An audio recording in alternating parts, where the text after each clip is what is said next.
Welcome to Mishra study Navgachhia. Mishra study Navgachhia में आपका स्वागत है। आज हम लोग सच्चिदानंद हीरानंद वात्स्यायन अज्ञेय के बारे में जानेंगे, जो उन्होंने लिखा है एक कविता हिरोशिमा। तो सबसे पहले हम लोग सच्चिदानंद हीरानंद वात्स्यायन अज्ञेय की जीवनी को देखेंगे, उसके बाद हम लोग कविता की व्याख्या करेंगे। तो चलिए देखते हैं। तो सबसे पहले आप ये देखिए कि अज्ञेय के बारे में जीवनी क्या है।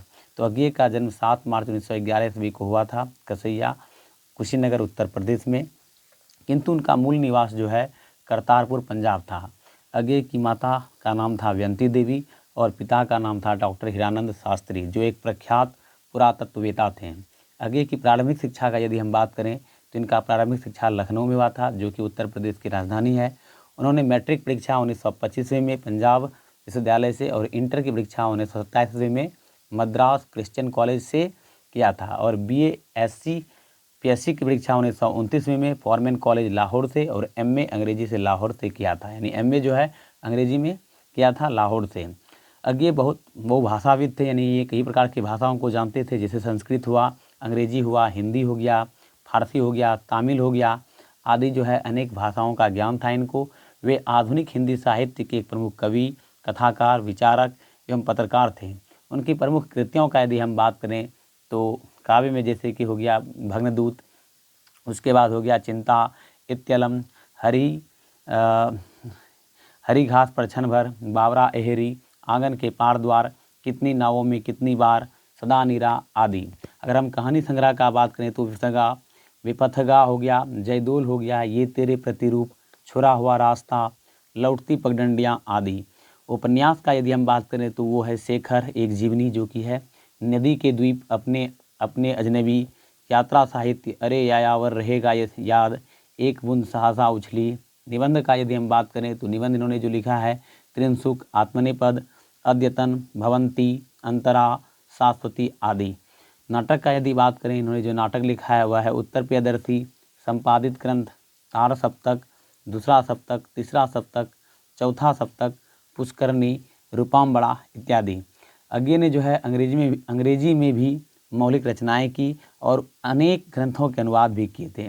वे देश विदेश के अनेक विश्वविद्यालयों में विजिटिंग प्रोफेसर भी रहे।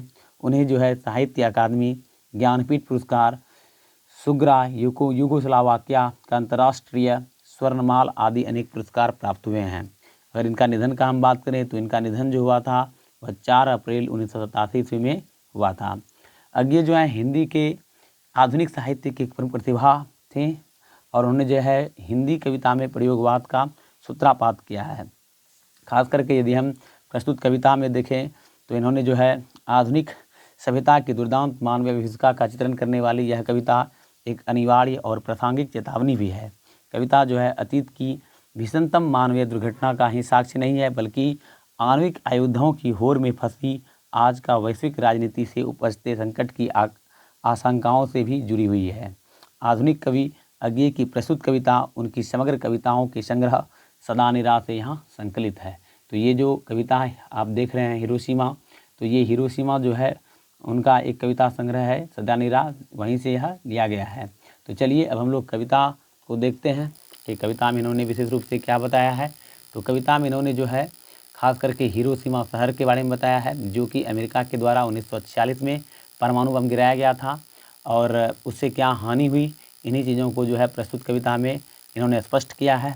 तो चलिए कविता को पढ़ते हैं और इसके अर्थ को भी देखते हैं। कहता है कि एक दिन सहसा सूरज निकला, अरे क्षितिज पर नहीं नगर के चौक धूप बरसी, पर अंतरिक्ष से नहीं फटी मिट्टी से। एक दिन जो है अचानक जो है सूर्य निकला, लेकिन क्षितिज से वह सूर्य नहीं निकला था, बल्कि नगर के चौक यानी कि नगर के बीचों बीच एक तरह का धूप बरसा, लेकिन वह अंतरिक्ष से नहीं था बल्कि मिट्टी से फटा हुआ था। अर्थात परमाणु बम का जो विस्फोट हुआ वह सूरज की तरह था और मतलब नगर के बीचों बीच वह फटा था, ना कि अंतरिक्ष से निकला था। आगे कहते हैं कवि महोदय कि छायाएं मानव जन की दिशाहीन, जब वह फटा तो जो मानव जो थे वहाँ पर उनकी छायाएं जो है वह दिशाहीन हो गई। सब और पड़ी वह सूरज नहीं उगा था पूरब में, वह बरसा सहसा बीचों बीच नगर के। अर्थात जो सूरज निकला था वह पूरब से नहीं निकला था, बल्कि अचानक जो है नगर के बीचों बीच जो है वह विस्फोट हुआ था। परमाणु बम जो कि सूर्य की तरह ही था। काल सूर्य के रथ के पहियों के ज्यों अरे टूटकर बिखर गए हों दसों दिशा में। जिस तरह से पहिया का अरे अर्थात जो डंडा रहता है वह टूट करके बिखर जाता है, ठीक उसी प्रकार जब परमाणु बम फटा तो उससे जो है उसका छोटा छोटा भाग अन्यत्र जगहों पर जो है दसों दिशाओं में बिखर गया। कुछ क्षण का वह उदय अस्त यानी जो वह उदय अस्त हुआ था, परमाणु बम जो विस्फोट हुआ था वह बहुत ही कम समय के लिए हुआ था। केवल एक प्रज्वलित क्षण की यानी कि थोड़ा देर के लिए जो है प्रज्वलित हुआ था। जैसे कि मान लीजिए हम लोग आग जलाते हैं और उसमें अगर मिट्टी तेल छिड़क दिया जाए बहुत ज़्यादा तो अचानक जो है बहुत ज़्यादा प्रज्वलित हो जाता है।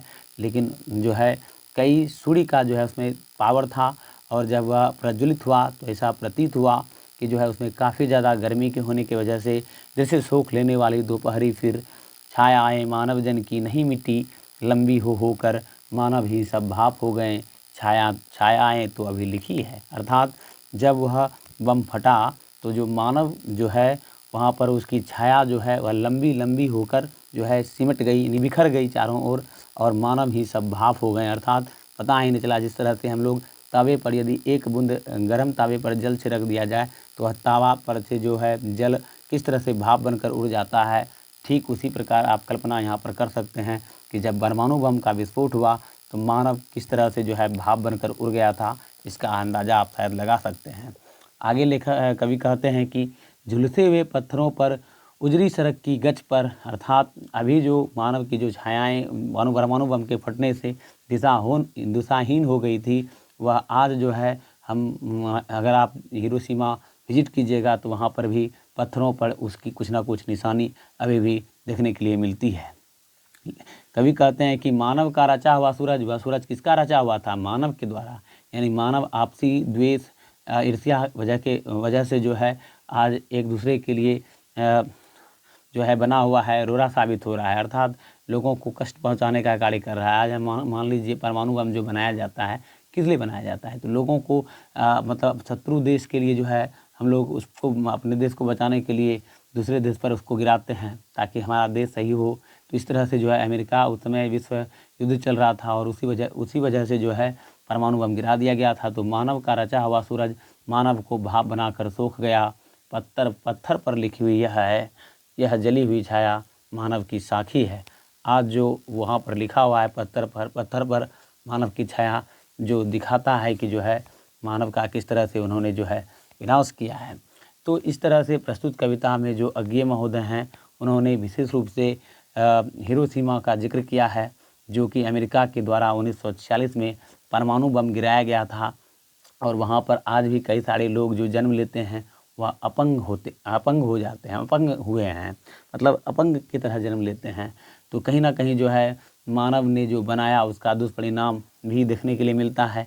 इसलिए प्रस्तुत कविता के माध्यम से कवि महोदय सच्चिदानंद हीरानंद वात्स्यायन अज्ञेय कहते हैं कि जो है मानव को ऐसे चीज़ों से बचना चाहिए और जो है सही चीज़ों को देखना चाहिए ताकि जो है मानव का दुश्मन ना हो जाए। तो प्रस्तुत कविता हमें यही बताती है। और जो मानव का दुर्दांत जो देखें हम की चीज़ों को प्रस्तुत कविता के माध्यम से, तो यही सारी चीज़ों को जो है इन्होंने उजागर किया है। तो यदि आपको वीडियो पसंद आए तो लाइक शेयर अवश्य कर दीजिएगा और यदि अभी तक मेरे चैनल को आपने सब्सक्राइब नहीं किया है तो कर लीजिए ताकि इस तरह का वीडियो आपको प्रतिदिन मिलता रहे। आज के लिए इतना ही, मिलते हैं नेक्स्ट वीडियो में। आपका दिन शुभ हो। Thank you for watching my video.